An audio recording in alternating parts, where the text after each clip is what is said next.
Richard, can you come to the hospital today? Sorry, I'm stuck at work today too. It might be a little tough. Oh, really? I'm sorry, I've been working late a lot lately. I guess since I've been in the hospital, you've been really busy, haven't you? Oh, you think so? You used to be able to get home on time almost every day. Well, that's true. But I thought I should work harder for you. What? Because of me, you're bedridden. We're going to need a lot of money from now on too. I want to make money while I can. It's already happened, so don't worry about it. If you collapse too, it could make things even harder. Don't work so hard. Vera, I'm really sorry. I'll make it up to you and support you for the rest of my life, so please forgive me. You don't have to apologize anymore. It's okay. It's not okay. If I hadn't made that wrong turn, you'd be able to move around right now. I'll never forgive myself. There's no point in regretting the past. You must be in a lot of pain. Well, I can't sleep at night just thinking about the accident.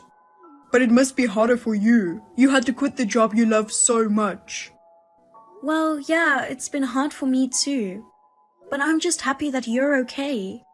You got hurt badly, but miraculously, I only got a scratch. Hey, will you come visit me tomorrow? I have some things I need you to bring from home. Sorry, I can't come tomorrow either. Oh, you have to work late tomorrow too? I have a meeting with a client in the evening. I have to take him out for drinks. Richard, you work too much. Can't you go home early sometimes? Your wife is in the hospital. If you tell your boss what's going on, he may cut you some slack. No, I don't think that's possible. Everyone at work is so busy. I can't ask for special treatment just because a family member is in the hospital. Besides, if there's something you need, why don't you just ask your mother? She doesn't work, so she's free, right? Well, maybe she can spare some time, but she can't drive. She wouldn't be able to carry all that stuff. What about your father then? He has a car, right?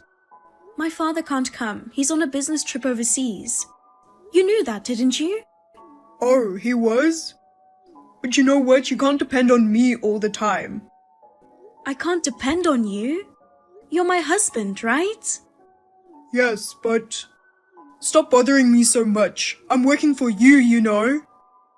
Okay, I'll ask my mom to bring me a few things. I'm sorry, but you're gonna have to. But you're talking kind of crazy. Huh? I don't know if you're worried about me or if you just don't care. I hate to say this, but maybe you're planning not to come to the hospital ever? Huh? There's no way that's true. I'm more worried about you than anyone else. I'll definitely come visit you when things settle down at work. Well, that's good. To be honest, I don't want to go to the hospital for now. Huh? I don't feel comfortable seeing my mother-in-law. Why? Think about it. I made her precious little daughter bedridden. I bet she still hasn't forgiven me. That's not true. My mother and father both see it as an accident that couldn't have been helped. They don't blame you. No, I'm sure both of them really resent me. If I were your parents, I would never forgive me. I would think that they would want me to divorce you. Don't worry. My parents would never ask us to divorce. In fact, they want us to continue to support each other. So don't be so negative. Let's both do our best to stay positive. Huh? Well, yeah. Oh, I have to go to a meeting soon, so I'll talk to you later. Okay, good luck with work.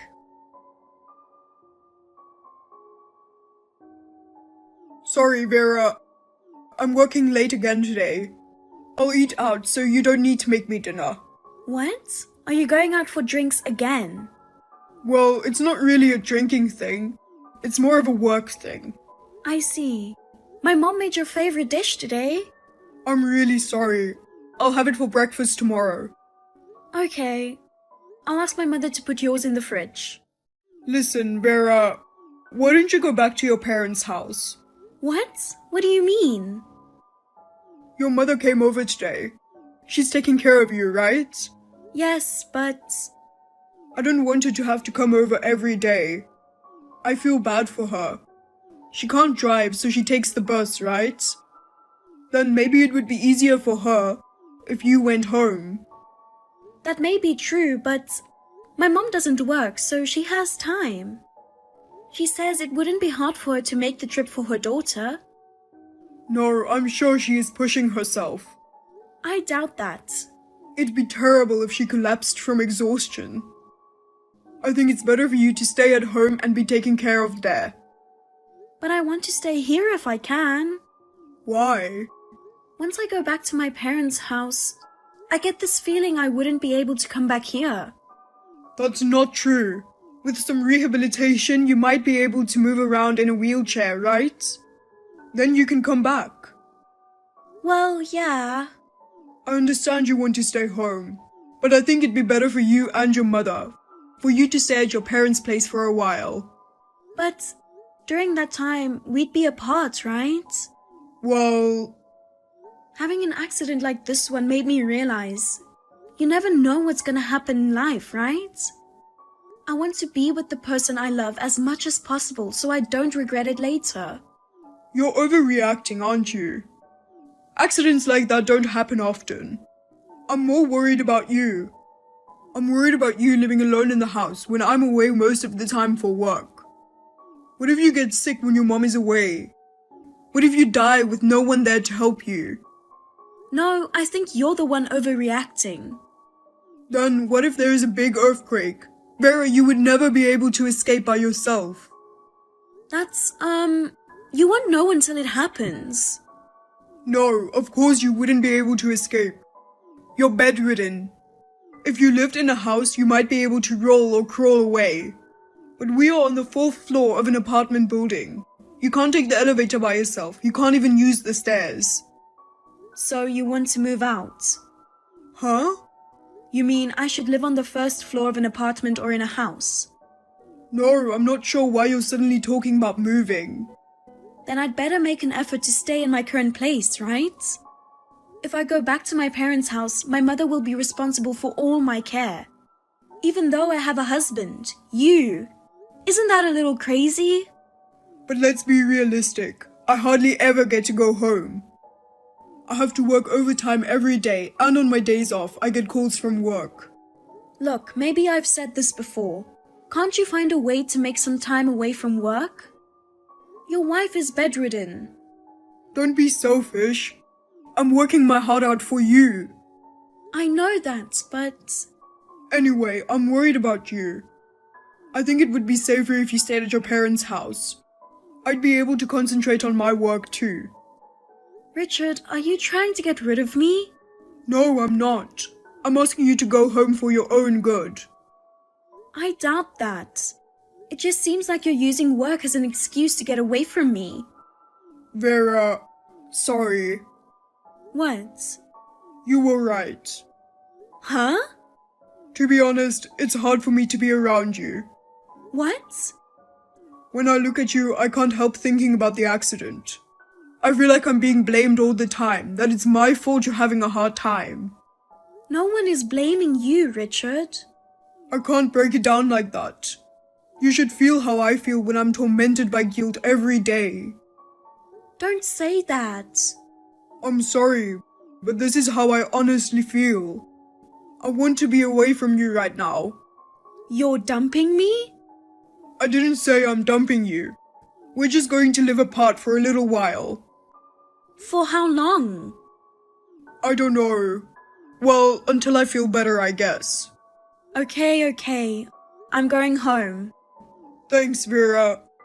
I'll come for you at some point. I won't hold my breath.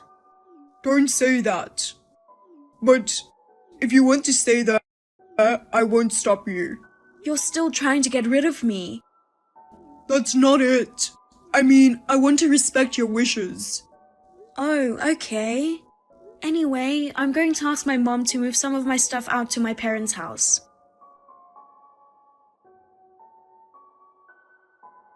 Richard, it's been a while. Is this a good time? Oh, Vera.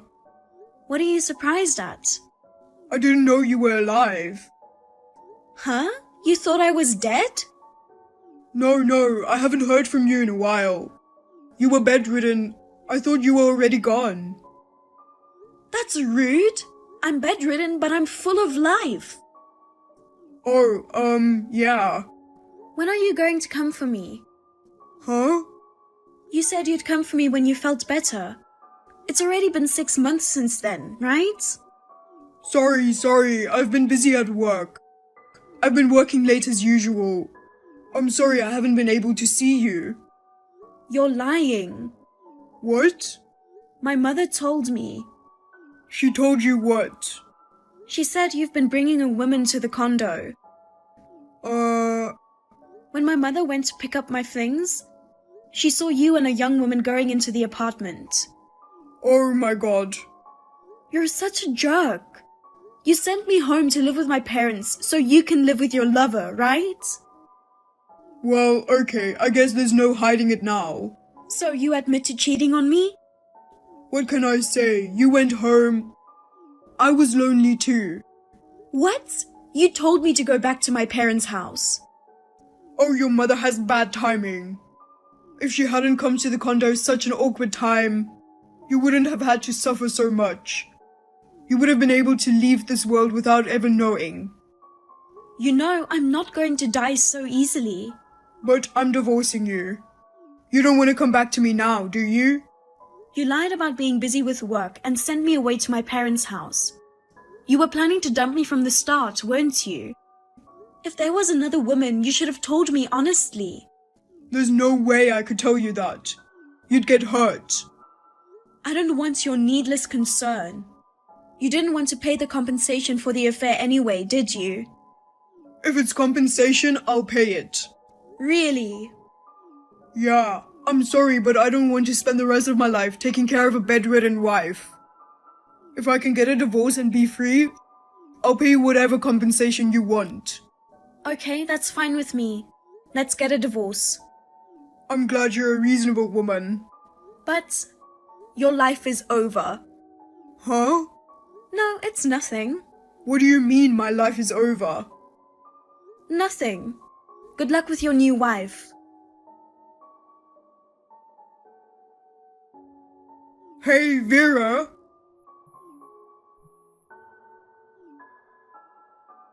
Don't ignore me! Hey!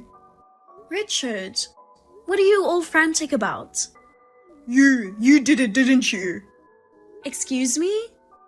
Don't play dumb with me. A real estate agent came to the condo out of the blue today. Oh, that's right. You've got to be kidding me. You sold the condo without my permission. What do you mean you want me to leave at the end of this month? Because that condo is mine. Huh? Oh my, did you forget? I bought that condo when I was single. The mortgage was paid before we got married. Oh. Are you okay? Did you hit your head in an accident and lose your memory? Of course, it's in my name. And since I bought it before we were married, it can't be joint property of the couple. Whether I sell what's mine or not is up to me, right? Oh, come on now. I was going to start a new life with my girlfriend in this condo. I guess you're out of luck. You won't be able to live in that place any longer. You'll have to find a new place soon. You're an ogre. Selling the house to spite me for leaving you? Oh well. What's the use of owning a house I can't ever live in? You don't live there, but I still do. Why would I let a stranger live in my house? Why don't you just take what's yours and go? Damn. Okay. I'll find a bigger and better place.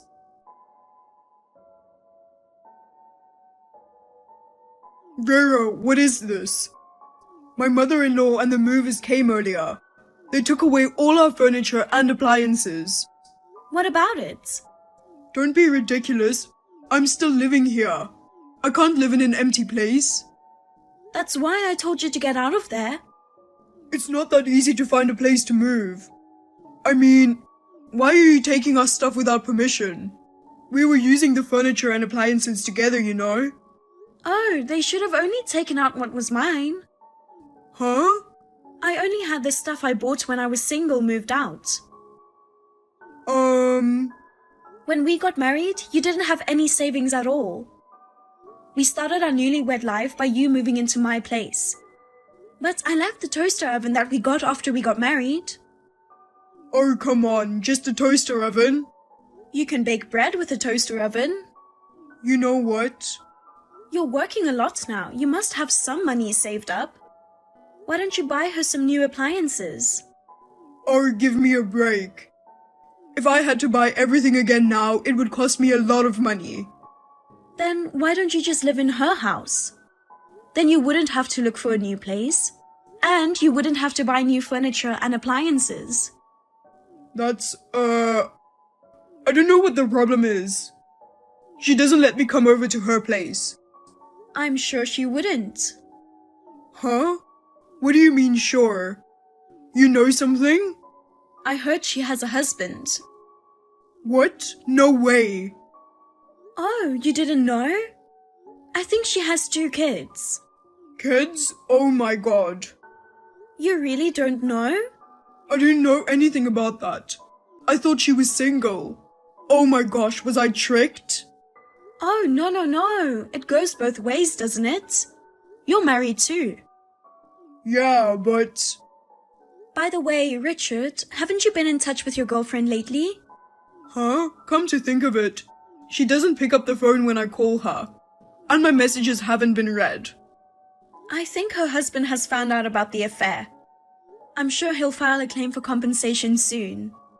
What? Of course, I'm going to demand my share of compensation too. Make sure to pay up. Wait a minute. How do you know so much about her? My mother told me. Your mother?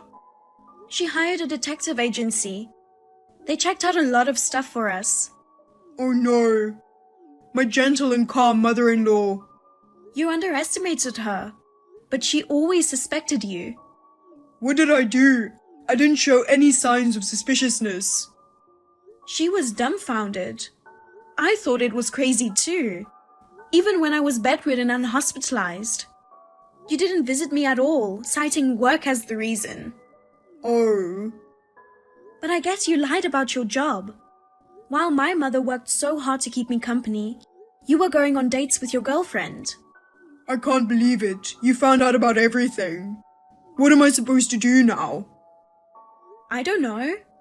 I was supposed to divorce you and start a new life. My whole plan is screwed up.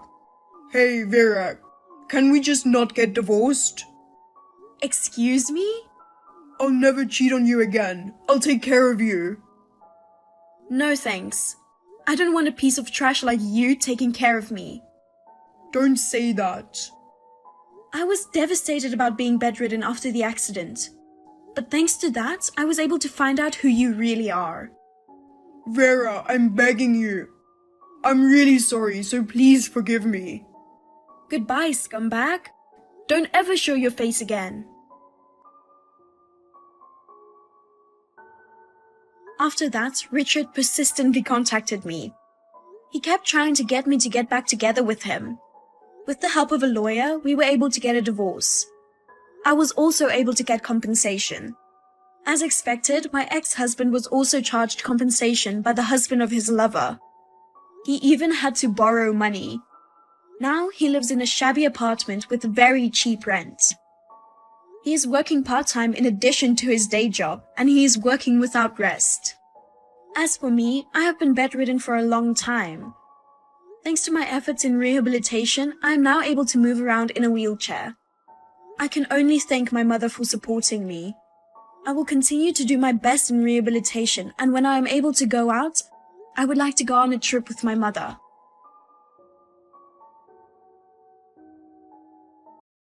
Hey Mom! What time are you coming home tonight? Are you going to make it home for dinner? It looks like I'll be leaving on time today. Is there anything in the fridge? I can buy something on my way home. We're all set. I went shopping. I can make something simple, like pasta maybe? Thank you, Brittany. You're a godsend.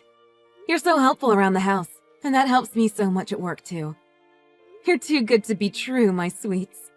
Stop it, Mom! I'll make pasta, okay? It's not a big deal. Okay. Did you do your homework? Yeah, I'm done. My new homeroom teacher is really strict. She makes you stand in the back of the class if you don't do your homework. I think she doesn't like me, too. What? Isn't she that young teacher that started this year? Yeah, it's her first year teaching, so we all thought she would be cool, you know? But I guess not. She's crazy scary. Jen was getting yelled at for something today, and it was totally not her fault. I tried to speak up for her, but then she started yelling at me, too.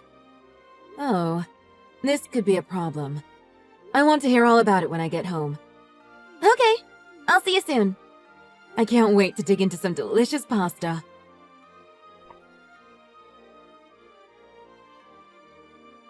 Good evening. This is Monique Richards. I'm sorry to contact you so late, but you never answered my calls. Monique, you're Brittany's homeroom teacher. Is everything okay at school? Mrs. Walters, am I correct in understanding that you are a single mother? Excuse me? What does that have to do with anything? So, you're a low-income single-parent home. Is that correct? Wait just a second. Is this some sort of joke?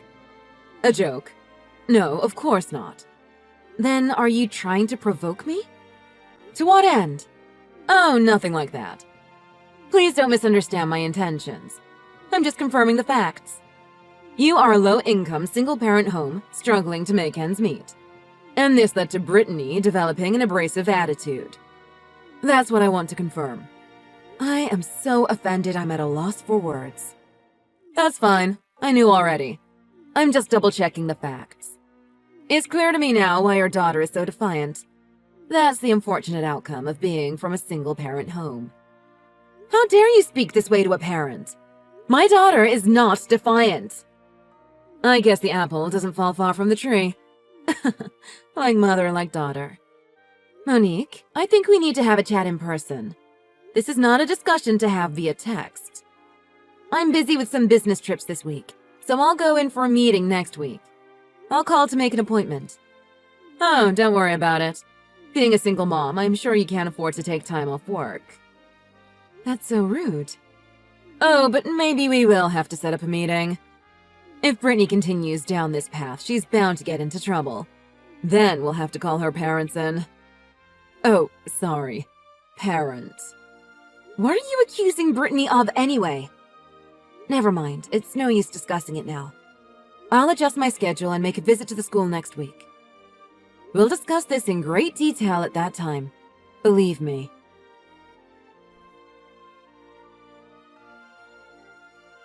Mom, I'm in trouble! What is it? Are you okay? You're supposed to be staying at Uncle Jimmy's while I'm on my trip. Did something happen? Yeah, I'm at Uncle Jimmy's house. Everything's fine. The problem is school. The class's lunch money went missing from the teacher's desk. I'm getting blamed for stealing it. What? Why you? You wouldn't do anything like that, right? Of course not. I didn't even know it was in her desk. I thought it's taken to the office right after it's collected. I've never even heard of the money being kept in the classroom. The whole thing is really fishy. That is a little strange. But Miss Monique says that she left the money in her desk. And she insists that I was the one that stole it. Your homeroom teacher again? Why is she singling you out as the culprit? You did tell her you didn't do it, right? Of course I told her I didn't do it. And I said that it's not fair to be pointing fingers without any proof. But she wouldn't believe me. She says she needs to talk with you tomorrow. I asked them to call Uncle Jimmy since you were busy at work. No, that's okay. I need to be there. This has gone far enough. I'll tell Uncle Jimmy I'm going. Brittany, don't you worry about a thing. Everything's going to be all right.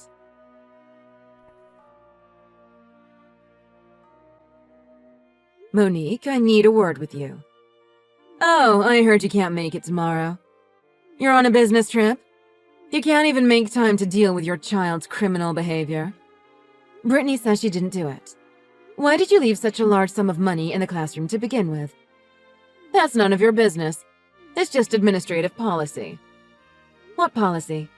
Explain it to me. Why don't you tell me the truth? You look down on our family for being a single-parent household. And now you're accusing my daughter Brittany with no proof whatsoever. I'm surprised you would speak to your daughter's teacher this way. Ugh. Please try to stay civil in our talks, okay? This is why I hate single-parent homes. In order to create the ideal civil classroom I aspire to, I need to remove the bad apples. Brittany is defiant and audacious. She's constantly talking back and being problematic. She's a typical miscreant with no respect for her teachers. I've never been told anything of the sort about Brittany. I am very involved in her life, and she is doing excellent at school and has many friends. You're a little biased, being her mother. I'll be requiring an apology letter from each of you. 2,000 words, Times New Roman, double-spaced. An apology letter? About your daughter's criminal actions and your crude attitude toward me. I think it's quite generous of me. Do you now? Oh, and I'll need you to compensate for the stolen lunch, please. It was Brittany who took it, and you need to take responsibility for it. She didn't take it. Do you have any proof? Please don't try to drag this out. We've established that you're a struggling single mother. It's obvious Brittany stole the money. If you're not going to write a formal apology letter, I will report this matter to the police. Really? Do you know who I am? What? I suppose we've never met in person, so you didn't recognize me. And I'm guessing you haven't read the student information all that carefully. What are you trying to say? Just get to the point, will you? Patronizing me for being a single mother and blaming Brittany for theft? Asking for a written apology from both of us, based on your one-sided opinion. I should have been more careful when I hired you. What kind of game are you playing at? You think you can just mock your daughter's teacher?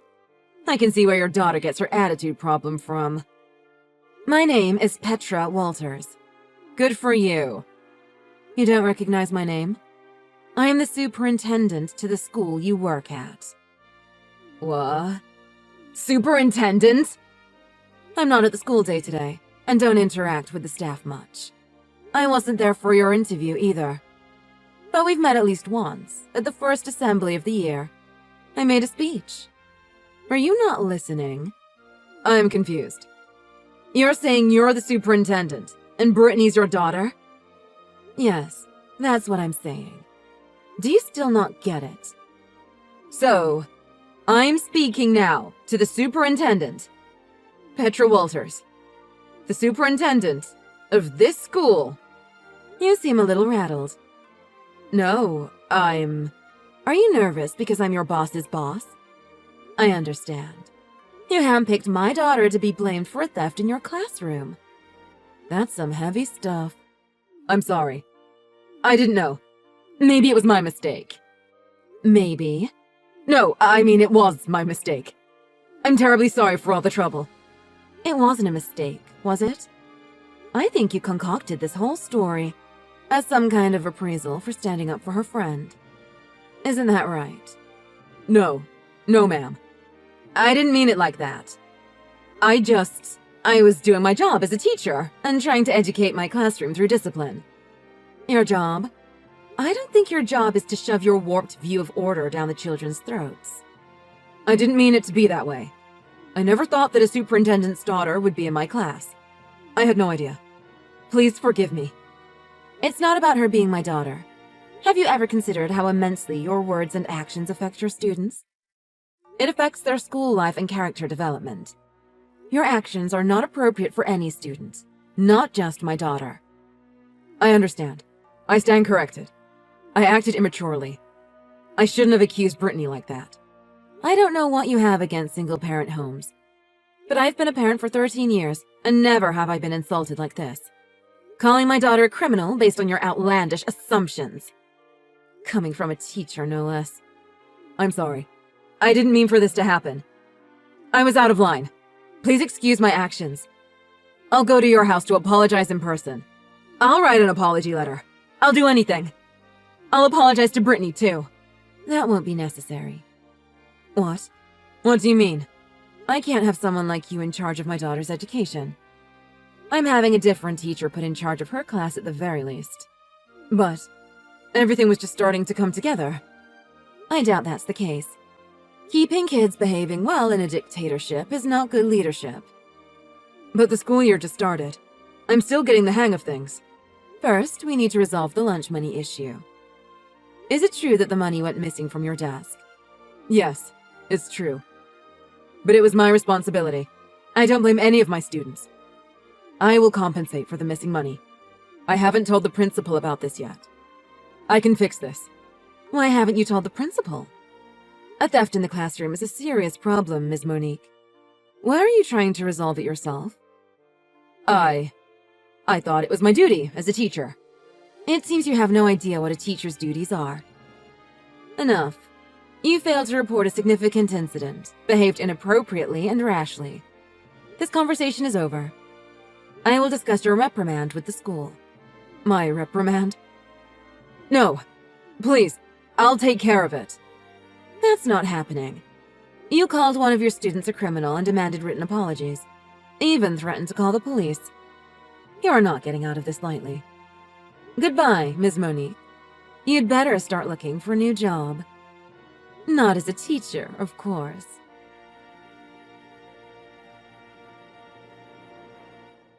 After that, Monique apologized profusely to Petra, and even wrote a lengthy apology letter. She even wrote a separate letter to Brittany and read it in front of everybody in class. It was later found out, however, that Monique was the one who had stolen the lunch money.